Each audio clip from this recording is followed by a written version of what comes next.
Au nom du Père et du Fils et du Saint-Esprit. Amen. Bien-aimés dans le Christ, nous sommes aujourd'hui vendredi 26 juillet et la parole de Dieu qui nous est proposée est extraite de l'évangile de Matthieu chapitre 13, versets 18 à 23. Envoie ton Esprit, Seigneur, pour renouveler la terre afin que l'unique langue parlée et comprise par tous les peuples soit la paix et l'amour. Ô Seigneur, envoie ton esprit et tout sera créé et tu renouvelleras la face de la terre. Nous lisons donc l'évangile d'aujourd'hui.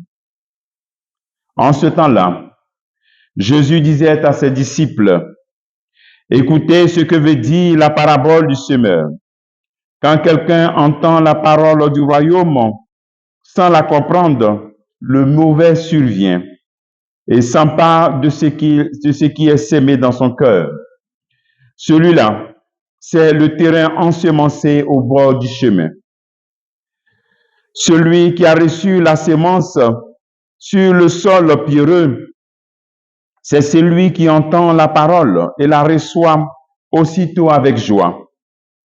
Mais il n'a pas de racine en lui. Il est l'homme d'un moment.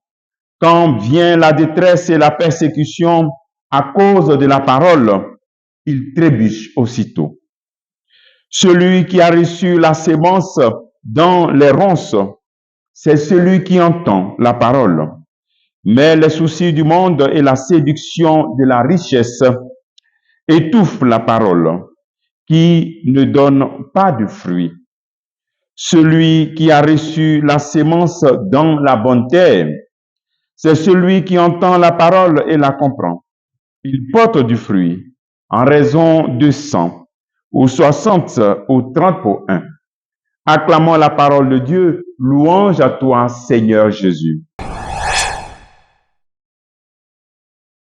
Bien-aimés dans le Christ, dans ce verset, Jésus donne l'explication de la parabole du semeur aux disciples. Et il donne cette explication de manière particulière aux disciples. À la grande multitude, il présente la parabole. Mais aux disciples, il révèle les mystères, il donne le sens de la parabole. L'appel que le Seigneur nous fait, c'est notre manière d'écouter la parole de Dieu. Jésus nous révèle deux étapes importantes dans l'écoute de la parole de Dieu. Écouter la parole de Dieu comme la grande foule qui reçoit la parabole. D'autres ont compris, d'autres n'ont pas compris. C'est l'accueil, c'est le premier accueil de la parole. La première lecture de la parole de Dieu. C'est lorsque ça sonne dans nos oreilles pour la première fois. On entend. Donc ça, c'est la première étape dans nos relations avec la parole de Dieu. La deuxième étape, c'est ce que Jésus fait avec les disciples. Il essaie de leur expliquer, de révéler les vérités de cette parabole. Donc, tu dois écouter la parole de Dieu comme la foule, c'est-à-dire être familier à écouter la parole de Dieu, à lire la parole de Dieu. Deuxième étape, maintenant que tu es un disciple du Christ, tu rentres aussi dans la révélation. Écoute comme disciple, découvre les révélations liées à la parole. Ça, c'est dans les temps de silence, des temps de méditation, comme les bœufs et puis les ruminants font. Lorsqu'ils finissent de brouter l'herbe, ils vont s'asseoir quelque part et ils ruminent, ils répondent à cela. C'est ce qu'on appelle la méditation. Donc, c'est dans le temps de prière, le temps de l'adoration, le temps de silence, tu peux donc maintenant redécouvrir la parole de Dieu en la confrontant à ta vie. Et là, tu as encore de nouvelles révélations. Voici les deux étapes pour que la parole de Dieu porte du fruit en toi. Deuxième partage que nous pouvons faire en ce jour de notre méditation, c'est que cette parabole nous révèle les ennemis de la parole de Dieu. C'est-à-dire que ce que la parole de Dieu n'aime pas, pour que la parole de Dieu porte du fruit en nous, il y a des ennemis qu'il faut connaître et il faut lutter contre eux. Donc, présentant ces ennemis, la parole de Dieu, le premier ennemi, bien entendu, c'est le diable et puis ses agents.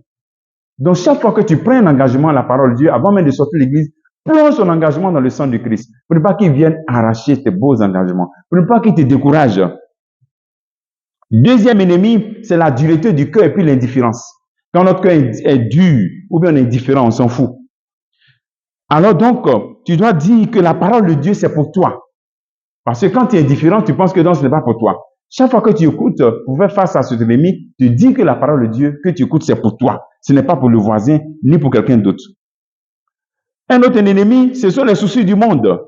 Donc, vivre les épreuves à la lumière de la parole de Dieu, ça te permet de vivre tes soucis, les séductions du monde en fonction de la parole de Dieu. C'est-à-dire que tu essaies de faire des choix en fonction. Donc, voici les trois ennemis. Et puis, voici comment aussi nous devons faire pour vaincre ces ennemis, la parole de Dieu, le diable et ses agents, l'indifférence et aussi les soucis du monde. Que le Seigneur te donne vraiment cette grâce de savoir lire et bénéficier des grâces liées à la parole de Dieu en sachant plonger tes engagements dans le sang du Christ et en essayant de les mettre en pratique et aussi en te disant que cette parole que tu écoutes chaque fois que tu l'entends, c'est pour toi même et aussi et enfin en lisant ou bien en vivant les épreuves de la vie, deuil, chômage, en fonction de la parole de Dieu. Qu'est-ce que la parole de Dieu me dit dans cette situation? Que Dieu te bénisse au nom du Père et du Fils et du Saint-Esprit. Amen.